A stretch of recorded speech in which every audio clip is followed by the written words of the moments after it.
पर दिखाई दे रहा है ये गर्भाधान संस्कार। तो यहाँ पर गर्भाधान कब करें, ऋतु के जो प्रथम दिवस की बात करेंगे। तो यहाँ पर ऋतु के प्रथम दिवस, द्वितीय दिवस और तृतीय दिवस को छोड़ दिया जाए जब महिलाएं ऋतु से सुनती हैं, और उसके बाद चतुर्थ दिवस में यदि गर्भाधान कर दिया जाता है तो जो पुत्र पुत्री चतुर्थ दिवस में पुत्र उत्पन्न होगा। पुत्र जो होगा वो अंधा, बहरा, विकलांग इस तरह का होता है।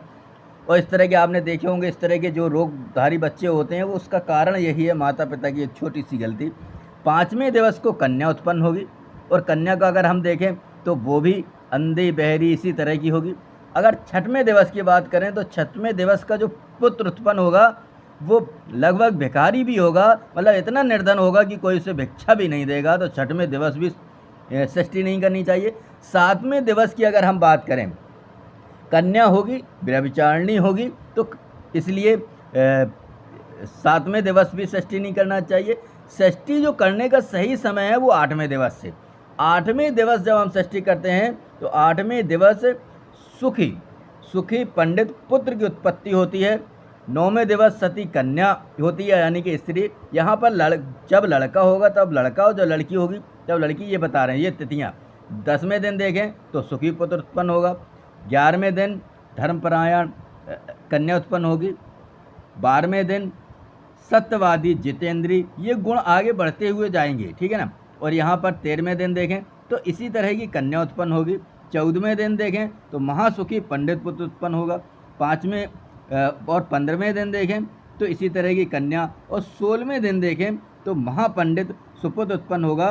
तो जो तिथियों की अगर हम बात करें तो 8वीं से लेके और 16वीं ऋतुकाल के बाद 8वीं से 16वीं तिथि में बालक का संधान करना चाहिए, बालक या बालिका किसी के लिए भी, तो शुभ रहता है।